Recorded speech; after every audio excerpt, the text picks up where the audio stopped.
Hello, ladies and gentlemen. Welcome back to another episode of your very own A Lost Plot. I'm your host, Maverick, here with our wonderful guest back again. Hey, Avalon, welcome back. Hello, hola, konnichiwa, and leho. Now, today we are doing another in the movies worth watching series. Now, last time we talked about some of the different points that make it significant for analyzing what makes a movie good or not and how I critique those personally.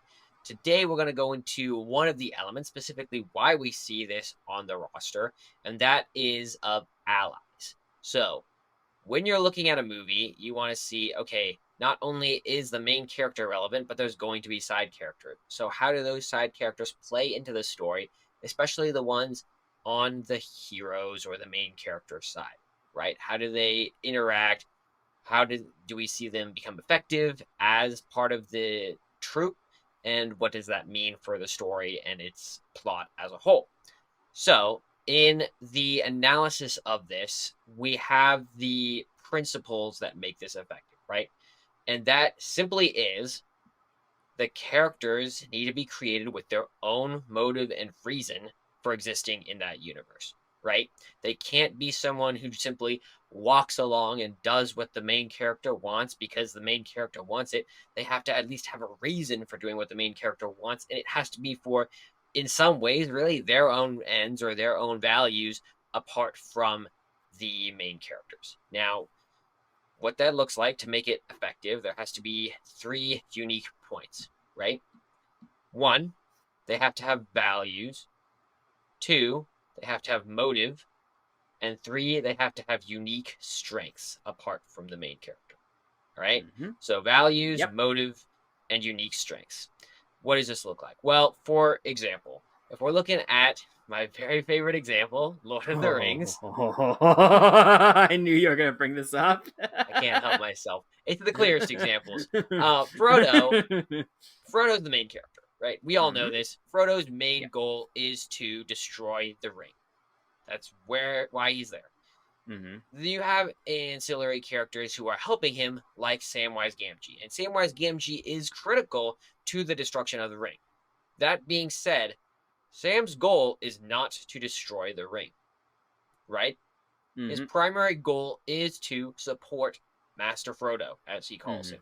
Now, that's well, the way he's also, in a way, he's also keeping his promise where he said he would never leave him.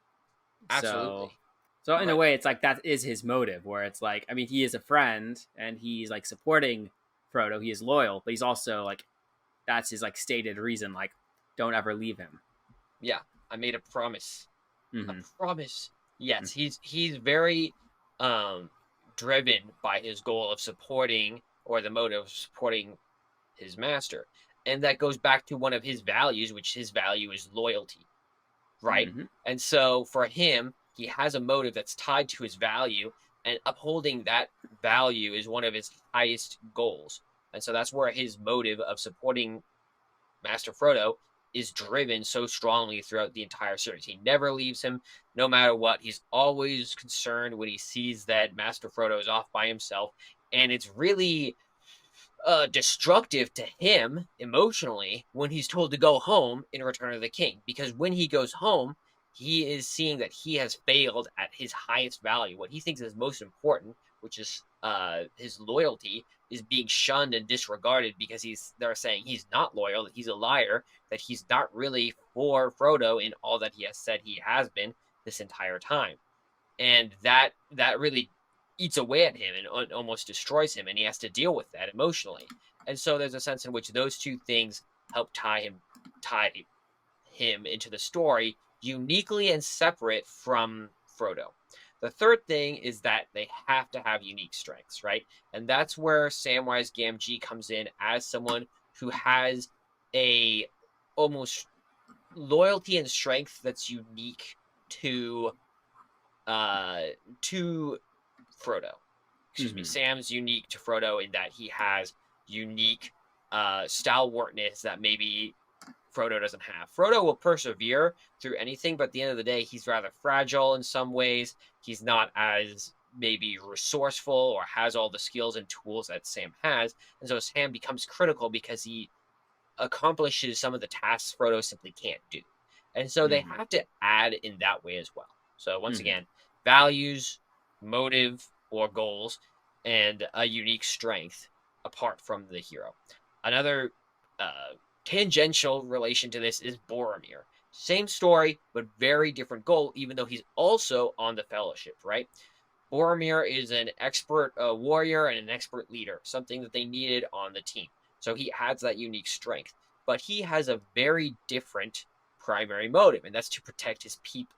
He values Mm-hmm. protecting his people and being the leader of his people above everything else. And so his goal or his motive to destroy the ring is aligned with the people of the Fellowship as long as he sees that as the best way to protect his people.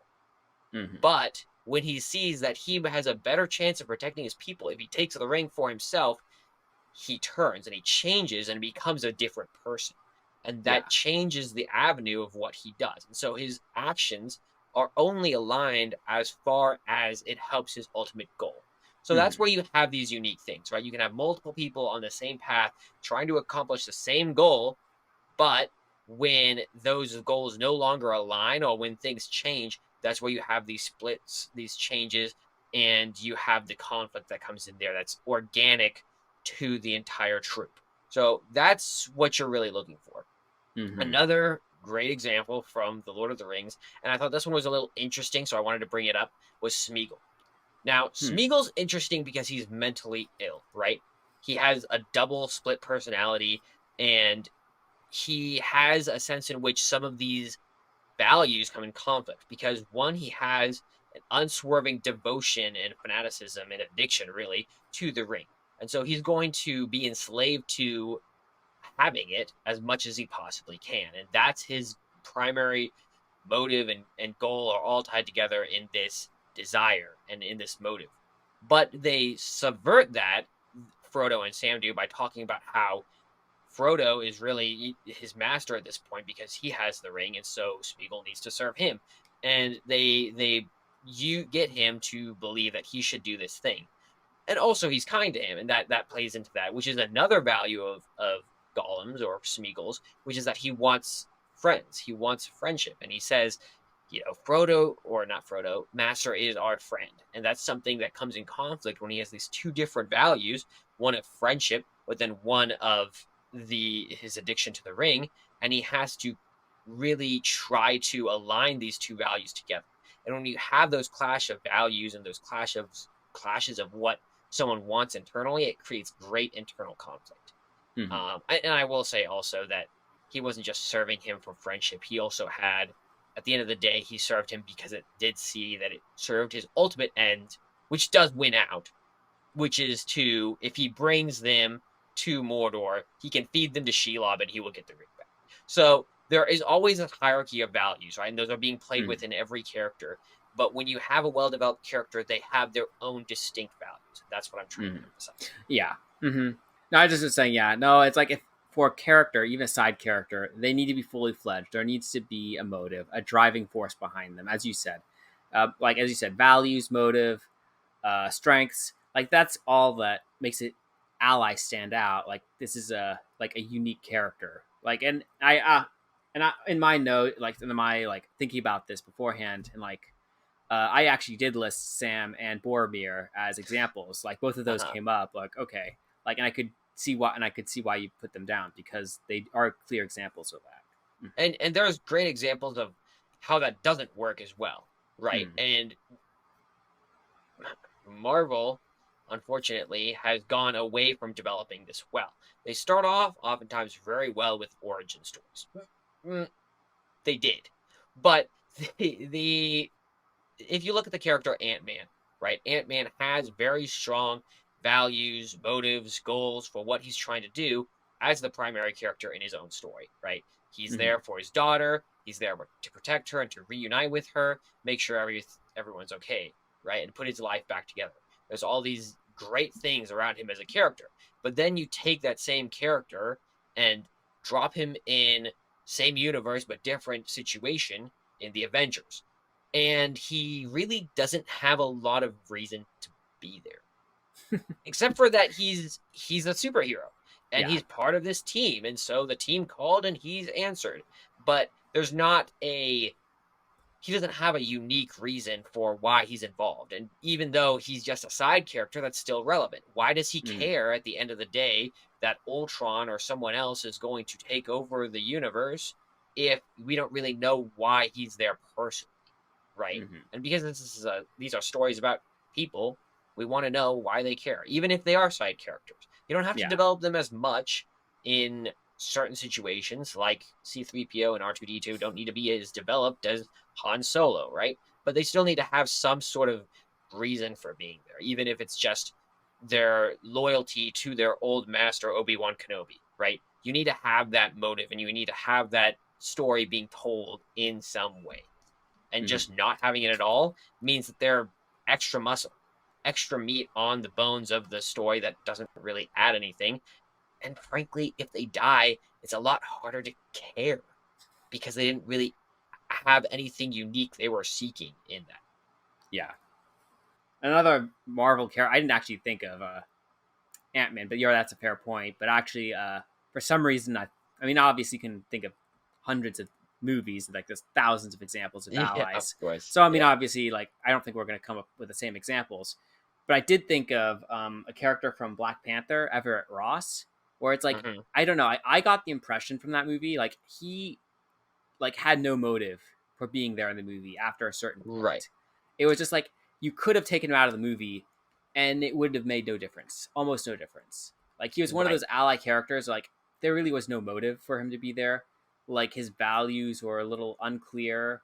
And it wasn't like he was bringing a whole lot to the table to begin with. He just was there. And it was like I just remember that clearly watching that movie. It was just a very like poor example of an ally. Well, And even especially an the example like that, I believe.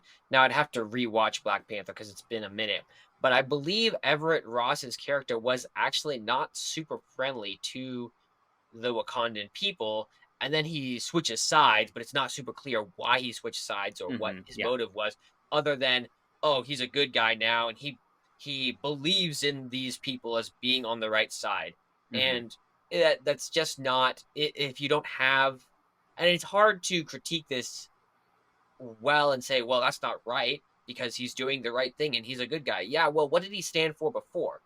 If you hmm don't really know that at the beginning, it's hard to justify why he did that to begin with. But Yeah. everything we had earlier indicated that he probably wouldn't have just done that. Yeah. Now, based on everything we knew about his character before that movie, like he was in Civil War, he was kind of anti like Captain America and other hero stuff, where it's like the whole vigilante thing. He was against it, kind of. Yeah, So it just like, and he's pro U.S. government and he's pro like um, military kind of like it's just all he's. So it didn't make a whole lot of sense for him to switch to the Wakandan side in the middle of the movie. right, So it exactly. just was like, so it's just one of those things where it's like, okay, why is he here? Why is he helping them? Like, maybe it's the fact he's so willing to help them in the movie too. It's like Hmm. he's just kind of going along. He's just a puppet, more or less, at that point, following the strings of the script. Right. And there is a certain sense in which there are scenes like that where they serve a purpose earlier in the story, Mm-hmm. right? And so you see them and you go, okay, they serve their purpose, but at this point, maybe Everett Ross's character should just leave because they Mm-hmm. don't have relevance here. They don't have a purpose for being here, but they have him stick around because, oh, well, clearly we like this character and they're standing for good and all of that kind of stuff, and it doesn't actually make sense. It's Martin Freeman. He had to stick around. And I like Martin Freeman, I dislike him as an actor, but sometimes when your character's not written well, there's not a lot you can do about that. Yeah. Mm-hmm. Yeah, it's a give and take. It is hard for the actors because there is a sense in which you have to both have a compelling story, but you also have to be a good actor because either Mm-hmm. side can kill it. You know, Mm-hmm. if you don't play a believable version of this character, then we're not going to believe you, and we're not going to care about a character that seems like they're BSing their way through the script. And on the flip side, if the script is terrible, I don't care how good of an actor you are, it's going to be bad. I think another example, and maybe this came to mind just because I'm kind of going through the books a little bit. Full disclosure, I haven't completely gone through the Harry Potter series. Like, I haven't actually watched all the movies or the books, so I'm like gradually going through them. So when I come around, but one example that came to mind, obviously, is Ron Weasley from the series. Like, Hmm. he's clearly a friend of Harry Potter.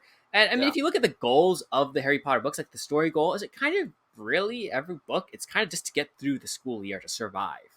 Right. Like, in a way, that is the only goal of every single book, but just the stakes and the goal gets harder and harder and harder. And clearly, like, Voldemort, or he who shall not be named, has it out for him and is going to come around eventually. It's all leading, like, it's all going somewhere. So, and Yeah. like Ron Weasley himself, like, clearly he isn't pro Voldemort. He's like against Voldemort, even from book one. Yeah. But it's just like, and in a sense, like, the only thing tying him to Harry Potter is they go to the same school, they take the same classes, they're from the same house. Uh, Hmm. so it's just like they have a lot in common, but it's just like, and they're friends. Like, it isn't like Ron Weasley is stepping up. Oh, I'm going to help you defeat Voldemort. I'm going to do this or that. I'll help you avenge Hmm. your parents. It's more like they're just friends in a school going through the same school year, and even that's kind of obvious from the get go. So it's like Hmm. Ron just ends up coming alongside him because he's his friend, and it's more or Right. less like, okay, I don't want to see you get hurt or die in this situation.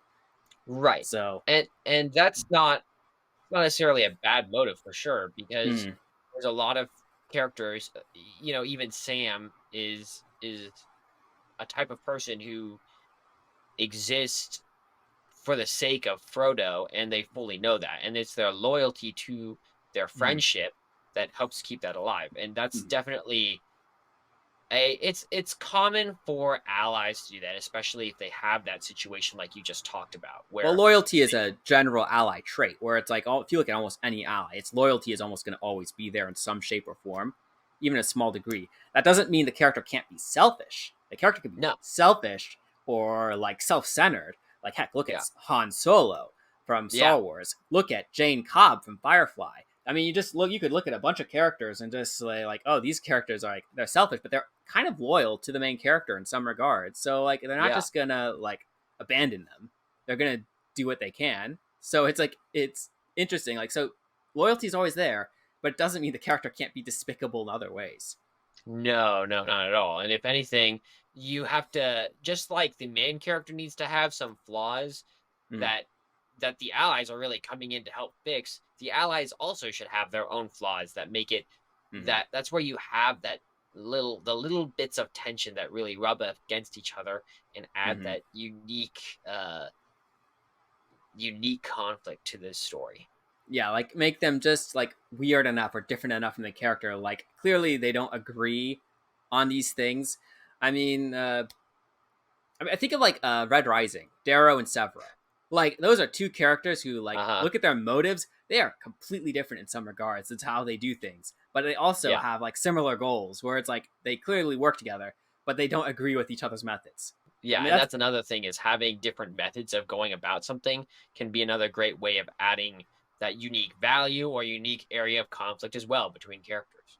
Honestly, it's funny that you bring up Red Rising, because that was what I was thinking of as well. Red Rising, for you, those of you who are listening, is a book series. Would recommend reading it. I think it's interesting. We'll see how he finishes it, but there's, in regards to allies, he does something pretty.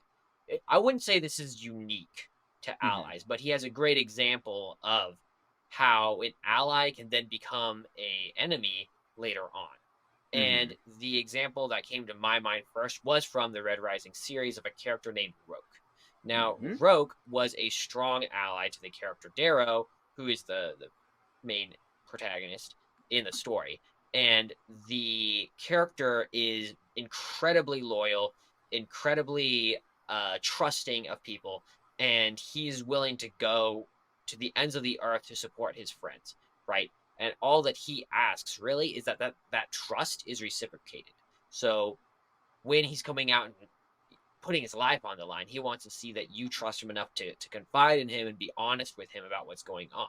And Darrow in the story doesn't do that well. He Mhm. he tries, but he is too forgetful, or he pushes it off a little bit, even though he knows it's the right thing to do. He fails to do Mhm. it, Well, there's and this. also there's an Go ahead. Go ahead. aspect where Darrow is an undercover agent for the Rising, for Yeah. the Sons of Ares, and he doesn't know if Roke is going to fully support that. If Roke, he comes out to Roke and says, because it's like Severo, like he comes out to Severo and admits he's a member at some point, and they both bond together over that and become like it, like both of them become agents more or less. Like they become Yeah. allies in the same cause.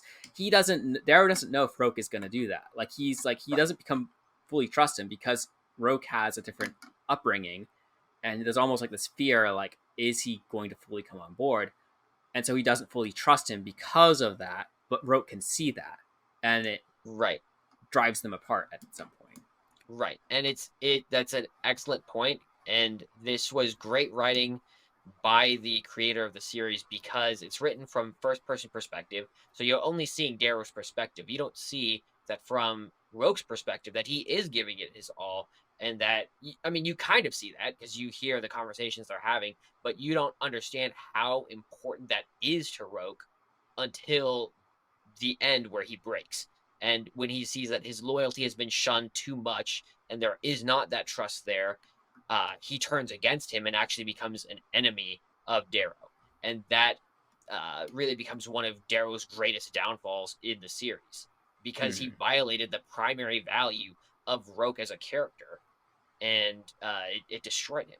Which is, yeah, I guess a sneak peek into villains, which is going to be a whole Mm-hmm. nother discussion. But Yeah. it's definitely Well, interesting in to a see that play way, out. like because it's an interesting thing to play with, but it's like that whole idea is like an ally. What's one thing a good ally can't do? And it's betray the trust of the main character, betray that loyalty. So like Rogue is an example. You could also list dang, who's the other person I had in mind? You listed Boromir. Like Hmm. Boromir is kind of an example, though he doesn't go fully fledged villain, not Right. completely in some ways. Um, and in a kind of a reversal, Obi-Wan kind of is a betrayal of that, but it's like in a different way because it's like Anakin is Hmm. going towards the dark side. He's becoming the villain, but Right. Obi-Wan betrays him in his journey.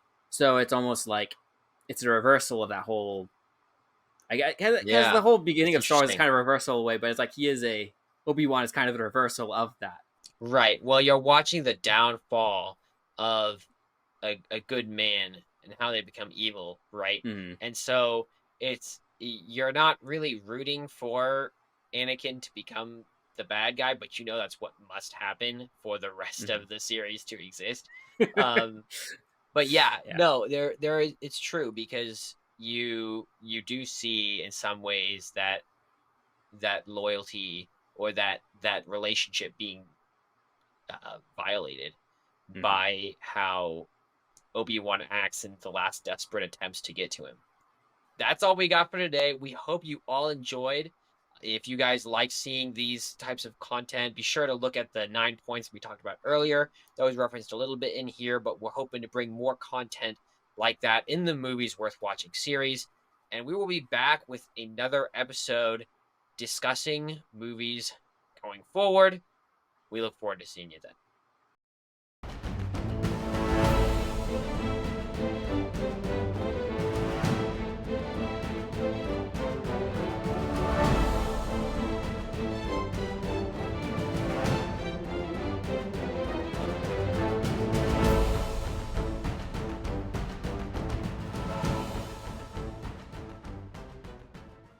Hey everyone, one last thing.